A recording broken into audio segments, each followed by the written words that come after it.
And we are back. Going to be taking a look at teams currently ranked 6 through 1, contender pretender series halfway through the regular season. Let's get to number 6, Chris. We've got the Flirt Squad, who's sitting at 4-3, 829 points for, 839 points against. He's on a 3-game losing streak. Seems like there's a lot of big streaks going on here, Chris. Let's take a look at this roster, see what we liked about it or didn't like. We got Josh Allen, Tyler Lockett, T. Higgins, Isaiah Pacheco, A.J. Dillon, Evan Ingram, and Michael Thomas. Guys on the bench, Antonio Gibson, KJ Osborne types here. Justin Jefferson's on injured reserve, and James Conner as well. I actually feel like I remember liking this team, Chris, because I remember kind of talking up James Conner, I feel like. Am I right or wrong? Uh, I did not. I did the rankings for this one, and I did not like it. But I do recall you possibly arguing with me about this team. Due to your James Conner love. But you look at that. Yes, he's lost James Conner and Justin Jefferson. That kind of coincides with his losing streak. But I mean, we're still here with Michael Thomas, super inconsistent. AJ Dillon, I mean, super inconsistent. Isaiah Pacheco's been pretty inconsistent. Are you going to call this team a contender now, Matt, with this roster? I mean, how long? We're going to be waiting. I don't think Justin Jefferson plays another snap this season, and I don't know James Conner's status, but it's going to be at least another couple weeks. I'm not ready to call this team a contender at 4-3. It's a low point scored. I'm going to call him a pretender. Yeah, as I was going through, I was just cringing almost the entire way here. I mean, really with Lockett, Dillon, Evan Ingram, Michael Thomas, there's nothing on the bench here that we want to put into this game. Yeah, obviously Jefferson and Connor hurts bad. I mean, and that's the downfall of redraft, right? Is you're not really going to recover from something like that. I mean, that's devastating. I mean, the only hope you have here is throwing Jefferson to a team that does think he comes back. I think he will play again, Chris. I mean, I think the Vikings are actually a good team. I'd like to think they're going to go on a little bit of a run here. I think they're going to make a run at that division. I think it's wide open right now. I mean, the Lions just got thrashed this past weekend. So I could see Justin Jefferson coming back. I'm not as negative on him as you are. I don't like the team, Chris. I'm going to go pretender, but I think there's hope. I think I move Justin Jefferson and see if I can get into like oh man, who can I drop down to where it's not like egregious? I You mean, get Can you get Mike Evans plus for him? yeah, that's actually a really good name. I think that's probably fair. I think you got to drop down further than Keenan Allen. In redraft, they're probably similar-ish. Yeah. So I think you've got to drop down even farther than that. Yeah, Evans might be too far of a fall. Adam Thielen to go. Oh, I mean, Adam Thielen is probably like a second round redraft pick if you drafted right now. I mean, he is the GOAT. I mean, yeah, I think it's a good idea. If you've got a team at the top who is willing to kind of sit on Justin Jefferson, and don't forget you've got these couple weeks of IR still guaranteed, and then you've got that week 13 bye week as well. So I think that's a very good idea for this team, though, is if you can get some bankable production in the now for Justin Jefferson, I think you do it because I think you can get, you know, two pieces. I think you get a wide receiver plus another small piece, and then maybe you give yourself a little bit of depth here because I mean we have nobody on this bench that I want to be playing, at all. So if we can do some sort of 2-for-1 there to somebody who is willing to take that on, I think it's a very smart idea. Boy, when did Kendrick Bourne become a 10-point projected player? I mean, yeah, that's I know he scored a touchdown last week, didn't I don't know. If you think I pay attention to any of the Patriots he? for fantasy purposes, you are out of your mind. I didn't even know he was on the Patriots, to be honest with you. I Uh, picked him up in the one league we're trying to actively lose, and he went off week one and won us our matchup. So, that is correct. We did have to put him in that one where we're tanking. Darn it. Can't win, even when we're trying to lose. All right, let's get up to number 5 here, Chris. Commissioner Jenks. We're looking at a lineup of Jalen Hurts. Boy, he was able to get AJ Brown to complete that stack. That's looking pretty good. Jalen Waddle, Rashad White, Javante Williams, Jake Ferguson, and Cooper Kupp. got Najee on the bench. We've got Cam Akers played quite a bit this past week as well. Kyler on injured reserve. Chris, my bad. Let's take a look at it, his year so far. He's sitting at 4-3, 891 points, so about 100 behind the leader. Tough schedule so far. 934 points again. He's on a 4-game winning streak, so kudos to him for getting this thing going after starting 0-3. So that's his roster. Chris, I like it. I mean, there's some holes. This team I don't think is great by any stretch of the imagination. But man, it's not lovely to have Cooper Kupp back. AJ Brown, Jalen Waddle. You know, the team's obviously changed a bit since we first saw it. What did we think of this team originally? We did like him, Matt. We had him third originally. And I think he's gotten better with that AJ Brown trade. I do. The same problems kind of still exist that we probably saw in the preseason, right? And that's the running backs, obviously. I mean, these are, Rachaad White, Javonte Williams. I'm not feeling good about starting any of these guys. But the good thing here is for the commish is you can tell he's actively trying to improve it. Excuse me. He's added Najee Harris via trade. All these waiver wire guys. He's just looking for lightning in a bottle from any of them in a week-to-week matchup, right? We've got Jaleel McLaughlin, Justice Hill, Cam Akers, Amari Demercado. I mean, he's added all these guys off the waiver wire, just trying to find something to work at running back. And that's how you got to play redraft if you've got a weak spot. You find, you peruse the waiver wire, try and find something for your weak spot and hope it hits, right? So I think he's done a good job at trying to solidify that position, at least give himself some options week to week. So I think this team is a contender, Matt. I would do my best to try and upgrade tight end. I think, Jake Ferguson has been okay in terms of tight ends, but I mean, it's basically if you don't have Kelce, you don't have Mark Andrews, you don't have a whole lot. So, Ferguson may be okay. Maybe we can find some alternatives as well, but that'd be kind of the one area I'd be looking to get. And then I'm just playing matchups at running back because I don't want to give up any of my star wide receivers to upgrade running back. I'm just going to try and make it work, I think, at running back. Yeah, Chris, and I actually think better days are ahead for Rachaad White and Javonte Williams. I think Javonte Williams still getting his legs underneath him from that injury last year. I wonder if this kind of catapults Najee Harris. We talked about him a little bit earlier. I wonder if this gets him going a little bit, but I'm not loving that. But again, listen, if you could promise me 10 points from Najee Harris, I throw him into this lineup all day long and take those 10 points because I think between that Eagles stack, Jalen Waddle and Cooper Kupp, those are the guys that are going to land you the big punches every single week. So if you could give me that 10 points from Najee and then magically pick which one of Javonte and Rachaad White's going to give you that other 12 points, I think you sign up for that all day long. Absolutely. With the way this team is built, absolutely you sign up for that all day with these running backs. We'll see who it's a week to week game here. We'll see who kind of emerges as the season goes along. Maybe Najee Harris is just good enough for him, and he can make everybody else work. But definite contender for me. I like the team. I think it's on the uptick, and I love the stack he's got going. Yeah, I'm going to go contender as well, Chris. I feel very comfortable calling it that. Let's get to our top four. Currently, we've got High Gator up next, sitting at 4-3, a lofty 934 points for 933 points again. So he's averaging himself a tie so far this year. Let's take a look at the roster. We've got Geno Smith, Chris Olave, Devontae Smith, Christian McCaffrey, Alvin Kamara, Darren Waller, and Zay Flowers. We've got Jimmy G on the bench, Deshaun Watson, Alexander Madison, Deontay Johnson. Chris, we must have really liked this team, I would bet. It's funny. We had this team sort of in the middle. We had them ranked eighth, and I think I mean I could guess why. I was way out on Deshaun Watson. I was wasn't sure what to expect with Kamara, and then you look at the wide receivers, and I'm not sure I like them now. Devontae Smith is kind of cooled down since AJ Brown emerged. Olave has been okay, not great. And Zay Flowers has been okay.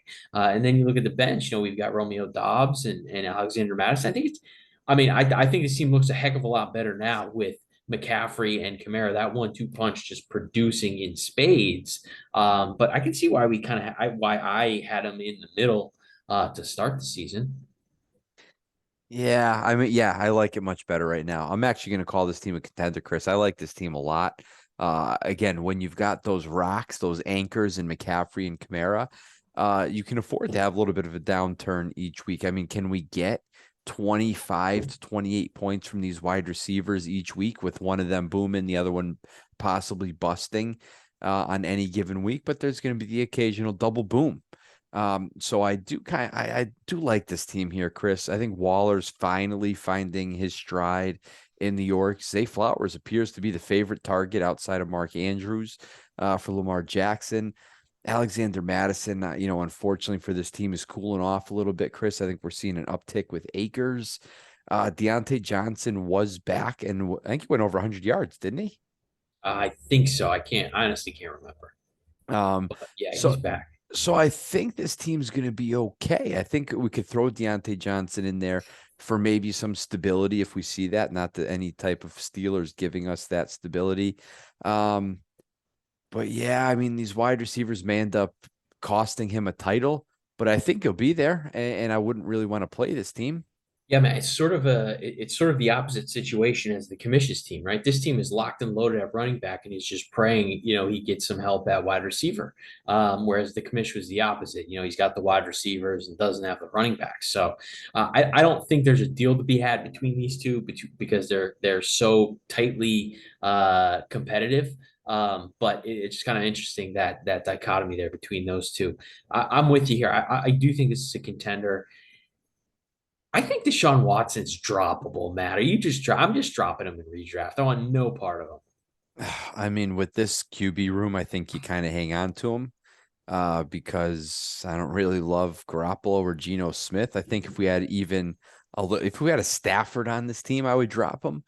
Not that he's been amazing, but I mean, I'm so done with Deshaun Watson. Again, we mostly only play Yeah. Dynasty, but I can't give the guy away right now. Couldn't want Deshaun Watson less. I mean, I guess you have to keep him. I just hate using that roster spot on him. I mean, you've got to take Deontay Johnson out of IR and probably get him in your lineup. And I'm fine dropping Deshaun Watson to do it, to be honest. I mean, I'd probably drop Jimmy Garoppolo before Deshaun Watson, but yeah, I mean, he left, Deontay Johnson on injured reserve for the whole week, missed a week of his production for that reason, probably. All right, let's get to our top three here, Chris. We've got the Ghost of Sal, continuing to get ahead of myself. We've got a 4-3 record, 962 points, good for second in the league, 860 points again, which is probably about league average. 2-game win streak. Let's see the team here, Chris. We've got Jared Goff, Jordan Addison, Amon-Ra, James Cook, Dameon Pierce, Travis Kelce, and CeeDee Lamb. We've got Ramondre, Josh Downs, Jahan Dotson, sitting here on the bench. I'm done guessing with what we thought about these teams here, Chris. Probably only makes me look foolish. I'm going to say this. I like this team a lot right here. This is a very good team. Yeah, I like it a lot now, Matt. We didn't like it in the beginning of the season. We had him ranked 11th. Now, don't forget, this is the beneficiary of that Travis Kelce trade, which we loved for him very, very much. So I think if this is the finished product, it looks a heck of a lot better than it did, a few months ago. So, and then you have to take into account as well, the Justin Jefferson injury has basically vaulted Jordan Addison into immediate stardom, which we didn't expect. James Cook as well has been excellent, and he was not a guy we were in on in the offseason. So I think this team has made all the right moves, benefited greatly from a number of different things, and is an absolute contender in my eyes. I love the upside he's got. I love the balance he has across his roster. Anybody with Travis Kelce right now, I think is a title contender. That's how far I'm going to go with this team. Yeah, that's the beginning and the end of most stories. And we're notorious Dameon Pierce haters as well. So my guess we probably said this guy has no running backs, 1.5 wide receivers, or really two with CeeDee Lamb and Amon-Ra. Goff, who knows what we were going to get at that point. But yeah, that Kelsey makes this team look so much better. That little trade that he has. And it's almost kind of disappointing. Like, right, Jahan Dotson has taken a huge step back. He's almost a non-factor out there in Washington. Ramondre and that aforementioned Patriots offense, atrocious. Josh Downs is suddenly playable, Chris. I don't know if you're paying attention to him at all, but I've actually put him in a lineup or two this week out of my 50. He's been really, really good. Gardner Minshew has been targeting him. He's been getting a ton of run. I mean, I wouldn't go so far as to say he's the Colts number one, but I mean he's a very, very serviceable number two behind Michael Pittman. This is a very good team. I like this team a whole lot. You've got the star power. His ancillary pieces are very good. He's got some depth here. As much as we hate Stevenson, I think he's still playable. Downs is very, very playable, like you said. Trey McBride could be an interesting play, at least during Travis Kelce's bye week, right? At least you've got that guy, Trey McBride, to kind of cover you in that week 10 bye week. So I think his team is very well built. The Kelsey trade was, a gold mine for him. And now I think he's a title contender. Yeah, Chris, that Trey McBride, I'm glad that you brought that up, man. Ertz is going to the injured reserve, so he's gone for the next 4 weeks.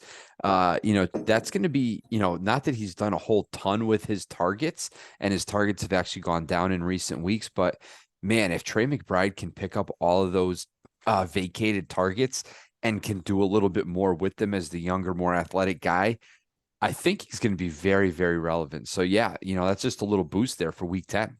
Absolutely. I think this team's in great shape going forward. A couple bye weeks to deal with, but I think he's got the roster to do it. All right, we've got cream cheese Danish here, sitting at 5-2, 916 points for 845 again. So he's upper echelon of points for. It's a little 3-game win streak here after a rough start. We've got Mahomes, we've got Evans, Jamar Chase, Jonathan Taylor, Brees Hall, TJ Hawkinson, and Adam Thielen. My goodness, Chris. I can't wait to see the number one team because this is going to be an impossible team to take down as we go forward. Please tell me we like this team. We had this team ranked first, Matt. We nailed this one, even though he's number two overall in the standings right now. The number one team overall in the standings right now, we liked second overall. So the top two, your old pal CP nailed pretty well. About time you got one right. But I mean, this looks like it can't miss. I mean, we didn't really know. We had a gut feeling about Thielen. I mean, I will say that's as something as we've been right about in our entire fantasy careers. I mean, I remember texting you and saying we've got to offer 3rd-round rookie picks for Adam Thielen in every single one of our leagues. And we ended up acquiring probably 6 or 7 based just on those trades. We've had him, in the past. We just kind of hung on to him, and it's paying dividends right now. He's a stud. I mean, no doubt about it. I mean, he's always been a stud. He always probably will be a stud until he retires. I mean, he's basically the net, like, the Larry Fitzgerald, basically. I is kind of who I equate him to, of these last few years, right? I mean, perennially undervalued. Late in his career, he's still catching a ton of balls, scoring a ton of fantasy points. I mean, you love him. It's hard not to love him, and it's hard not to love this team too. I mean, you can see why we had him ranked first in the preseason, and you can see the production here now. Still, Mike Evans is yet again, talk about undervalued. I mean, he's on pace for another, career season. Mahomes, obviously, he's inevitable. Jonathan Taylor looked great after the last game. Looks ready to go. Brees Hall, he's basically the entire Jets offense. He tends to break one out. This team's very, very good. Great depth as well here with Jerry Jeudy, Brian Robinson, potentially some upside in Jameson Williams as well. So, yeah, I mean, I've gushed enough. I mean, this team's great. Yeah, I've got no other words. I mean, kudos to this guy on the patience on guys like Jonathan Taylor, Brees Hall, Jameson Williams. I mean, those guys were guys that missed time or were coming off injuries. So, yeah, great patience. This is an all-star team here, Chris. This looks very good. It got better with Thielen getting that major boost. TJ Hawkinson has probably outkicked his coverage as well. Yeah, and it's as deep a team as we've seen as well. He's going to have a few bye weeks here to deal with, but man, week 7 kicked his butt a little bit with the buys, but they're back. And I think this team's ready to go. I love this team here, Chris. I've got him as a contender. I haven't even looked at this top team yet. I don't remember either. So let's get right to it. Cheaper by the Cousins, 5-2, almost 1,000 points for, 807 points again. So one of the lower points against as well. Lost his last game, so he's starting at 5-1. Let's see what we've got here. Joe Burrow, Ty Hill, DJ Moore, ETN, Raheem Mostert, Dalton Schultz, and Tony Pollard.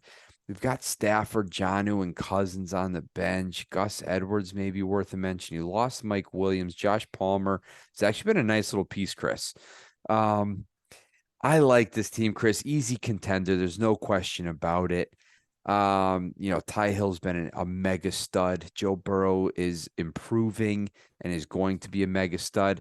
I can see what we liked about it. I like the last team a little bit better, not a ton, but this is a good team. Yeah, it's another title contender for me. I mean, it's a very good team. The only question right now is you had like I started the last show with, you got Tyreek Hill and Raheem Mostert just kind of magically showing up on the injury report today, and it's a little scary the the wording coming out from those guys. But I guess if you have to scrape by with move Tony Pollard into running back, get get Josh Palmer in there, whatever you need to do. I think you can make it work. There's a little too much equity on this team in quarterback. And that team with Geno Smith, Jimmy G, Deshaun Watson, I think there's maybe a deal there that can be had. If you just trade away Matthew Stafford for just a little, I don't even know the position player. It doesn't have to be a great one, just somebody kind of serviceable, to get you maybe through the week 10 bye week, the week 13 bye week, which is going to kick your butt. So I just look for kind of a deal like that, because you're not going to play Cousins or Stafford ahead of Burrow unless there's some really extenuating circumstances. So I'd look to get rid of one of those and just grab some position player help, even if it's temporary. I think I take that hit on. It's going to live and die by the Dolphins, really, right? With Ty Hill, Raheem Mostert. When you talk about Devin Achane coming back at some point, you wonder, does that eat into that? Raheem Mostert is bankable production right now, you'd like to believe. So does that make him a little bit less bankable when Achane comes back? But I like this team here, Chris. We're very Miami dependent, but listen, we know that can win titles. I mean, he's going to account for like 75% of the points scored by the Dolphins, which is a solid number. Yeah, absolutely. I don't want to overlook Travis Etienne either. I mean, I know he scored, 5 touchdowns in his last 2 games, but he's been running really, really well for Jacksonville, even outside of the touchdown. So I think he's a very nice RB1 on this team. I think it fits really well. Tony Pollard, on the other hand, just, I mean, stupid Dallas turned him into Zeke Elliott light, basically. It drives me nuts as a Cowboys fan. But I wonder if after the bye week, I wonder if Tony Pollard gets a little bit more involved in the pass game, and couple that with Travis Etienne's already productive running style. I wonder if we get a little bit of uptick at the running back position from Tony Pollard to kind of complement Etienne here. Yeah, it's definitely possible. And Jonnu Smith is definitely a thing too. So, if Dalton Schultz isn't scratching your itch, I think Jonnu Smith's a guy that's bankable production as well right now. I love Rashee Rice down here as well, Chris. I don't think that's a guy that can be overlooked.